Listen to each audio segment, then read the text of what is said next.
When Scar turned red in third life, he gave Grian 2 types of flowers as a peace offering. What were these flowers?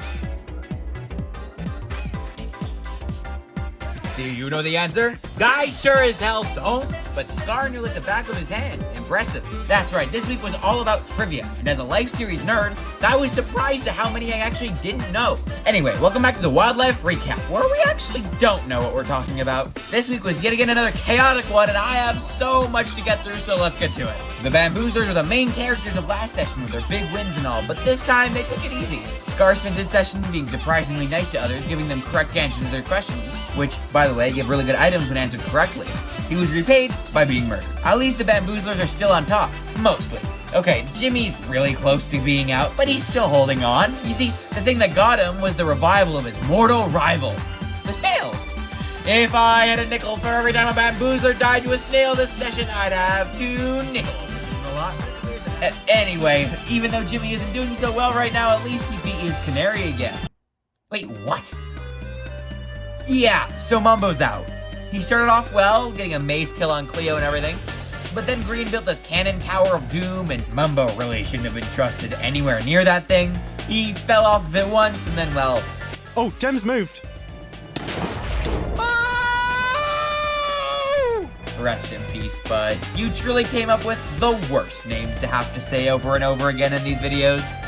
Anyway, the Spanners are down to 2, but it's not all Green.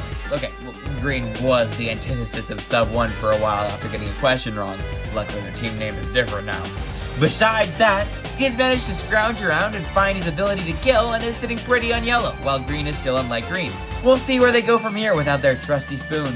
Ren and Martin easily had the most laid-back session, if you can call their entire base being burnt down laid back. And the Ravager, which is another thing that can happen if you get your trivia wrong. But other than that, back to the arson, there's actually a whole story behind that. You see, Joel lied to Cleo about a wall he burned down 4 years ago, and then ironically Cleo burned his stuff down. Then, while everyone was distracted by the fire show, Martin got a sick triple kill with an end crystal, killing nearly Cleo's entire faction in one go. But he forgot the first rule of end crystal in nearly Cleo's entire faction in one go: don't have a flammable base. He was also killed by Pearl for it, and it's okay because now they live in the Little Lake. Hey, while you're here, why not subscribe? You've gotten this far into the video, you must kind of at least enjoy the video, and besides, the sessions are only going to get more chaotic and hard to follow, so this can help keep track of everything. Back to Joel and Gem. Besides having their base arson, they also had a pretty relaxed session. They made a creeper farm, got some potions brewed, they also got murdered. A lot. Man, my perception of the word relax has been warped, huh? Joel's on 3 lives, Gem still got 4. They weren't the only faction to be hunted down though. The 4 Gs also felt the bloodlust coming for them, but that wasn't until they felt Big B coming for them as well. Big B tried to make amends for his treachery last session and ended up being the one to confront Trivia Bot first, risking his life for them. They still don't fully trust him though, and so he's still a bit of an enigma. Big B, somehow part of every single team and still alone. Back to the main team though, this time the focus was on not dying, which they did alright on.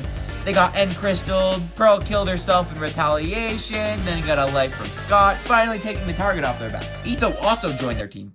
Wait, what? Rewind. What happened with Etho?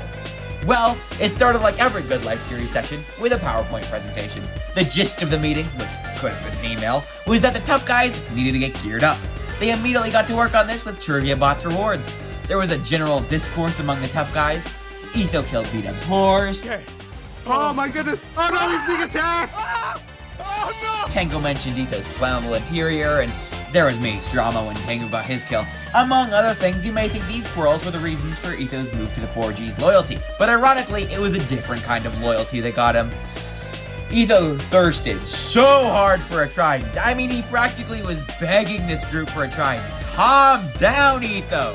In the end, he sold his soul and undying trust for an entire pointy fork. We'll have to see what the future of the tough guys is with this new development. With the first permanent death, though, I don't think there's much more future to wait for. I imagine there's only like 2 or so more sessions in store, so personally, I'm excited because that means I have to work less. These things are so much work.